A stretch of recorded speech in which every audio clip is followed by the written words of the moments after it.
I've always been a creature of habit, especially in my own home. Every morning I'd wake up, go downstairs and make coffee. 12 steps. Every night I'd head up to bed. 12 steps. I could walk them in my sleep. I counted them without thinking, a subconscious rhythm to my day. 12 steps, that was the rule. Until one Tuesday night, I was heading to bed, exhausted after a long day. My foot hit the first step. 1, 2, 3. My mind drifted. Work tomorrow, bills to pay, the usual stuff. 10, 11, 12. My foot reached for the landing, the familiar solid floor of the second story, but it met air. I stumbled, catching myself on the banister, my heart pounding. I looked down. There was another step, a 13th step. It looked exactly like the others. Same worn oak, same faint scuff marks. It was as if it had always been there.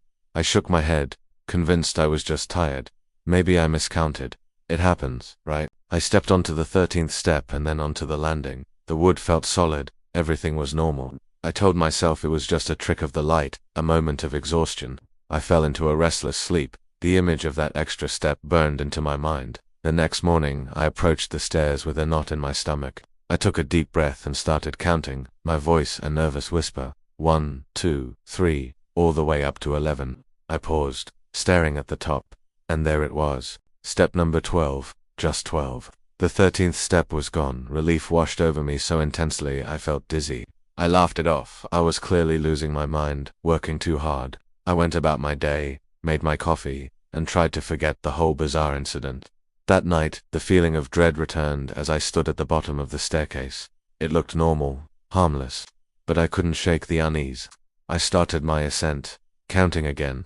This time I was deliberate. 1, 2, 3. Each step felt heavier than the last. 10, 11, 12. I braced myself. My foot rose, expecting the landing. It landed on wood. 13th step. My breath hitched. I took another step. 14th. I was now standing on a 14th step. That absolutely did not exist. That morning, my heart hammered against my ribs. This wasn't exhaustion. This wasn't a dream. I backed down, slowly counting in reverse. 14, 13, 12, all the way to 1. I didn't go to bed that night.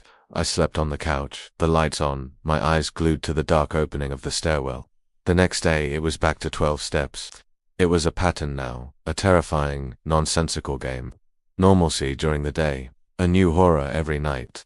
By the end of the week, the staircase had reached 17 steps. 17 steps crammed into a space that should only hold 12. The angle was steeper, the climb more treacherous. The geometry of my house was warping right before my eyes.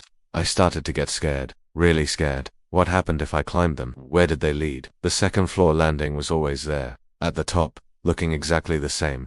But the journey to get there was becoming a nightmare. I decided to stop counting. Maybe if I ignored it, it would stop. Maybe if I just ran up the stairs without acknowledging the number, I could break the curse. That was a mistake, a terrible, terrible mistake. The moment I stopped counting, as I rushed up what I guessed was the 7th or 8th step, I felt it. A cold, firm grip on my ankle. It wasn't human. The fingers were too long, too thin, and they were ice-cold. I screamed and kicked, scrambling upwards, my nails digging into the wooden banister. The grip tightened, trying to pull me back down, into the darkness under the stairs. I kicked again, hard, and felt the grip release.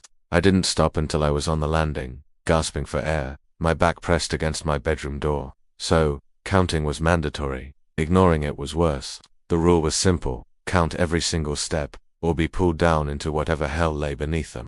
The steps kept growing. 18, 19, 20. My house began to feel alien. The staircase was a monstrous spine twisting through its core. I couldn't move. I couldn't sell the house. Who would believe me? Hi, I'm selling this lovely colonial, but just a heads up, the staircase tries to eat you at night. They'd lock me up. I started barricading myself downstairs. I dragged my mattress into the living room. I ate cold food from the pantry. I wouldn't even look at the stairs, but I could feel them. Even with my back to them, I could feel their presence growing, pressing in on the small space of the ground floor. I could hear faint creaks and groans from the stairwell at night, even when no one was on them. It sounded like they were stretching. One night, the curiosity, the sheer maddening curiosity, became too much. I had to know. Where did they go? I grabbed the heaviest flashlight I owned, stood at the bottom of the stairs, and took a deep breath. That night there were 26 steps. The landing at the top looked miles away, a tiny square of light in a sea of darkness. 1, I whispered, my voice trembling. The sound was swallowed by the silence. 2, 3, I began the climb. The air grew colder with each step. The walls seemed to close in. 13, 14, I was halfway up the original staircase, but I was already higher than my second floor should be. I risked a glance down. The living room was a distant, warm glow far below. It looked like I was peering down a well. 21, 22. The steps were narrower now, more crooked. They didn't feel like solid oak anymore. They felt rough, almost like hewn stone. A strange, damp, earthy smell filled the air. 25, 26, I was at the top. I shone my flashlight onto the landing. It was my landing. Same worn rug, same family photo on the wall. Nothing was different. I stepped onto the familiar floor, my legs shaking. I turned back. The staircase stretched down into an impossible, inky blackness. 26 steps, leading from a place that wasn't my living room, up to my second floor. As I stood there, staring into the abyss, I heard a faint sound from below. A soft, dragging sound, and then, a whisper. A dry, rasping whisper that seemed to echo up the stairwell. It sounded like it was counting. 20. A new step had just appeared at the bottom, a step I hadn't climbed. My blood ran cold. The staircase wasn't just growing for me, it was growing for whatever was down there, climbing up to meet me.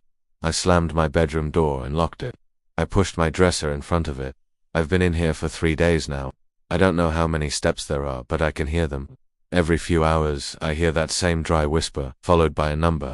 The counting is getting louder, closer. Earlier today, I heard it right outside my door. 48, it rasped. And then, I heard a soft, scraping sound on the other side of the door. The doorknob began to jiggle.